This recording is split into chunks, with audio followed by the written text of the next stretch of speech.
হাঁসের মাংস, ঝাল মাংস, দেখতে অনেক ইয়ামি, টেস্টিও ইয়ামি।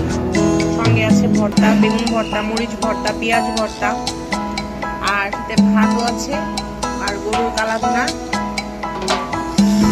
মজা করে আমরা সবাই আছে টেস্ট করছি রাজশাহীর স্পেশাল নামকরা কালাই রুটি আর হাঁসের মাংস। কি কেমন লাগছে সবাই? কেমন? মজা, ইয়ামি। সব মিলিয়ে আমাদের রাজশাহী ট্যুরটা বেশ জমে উঠেছে।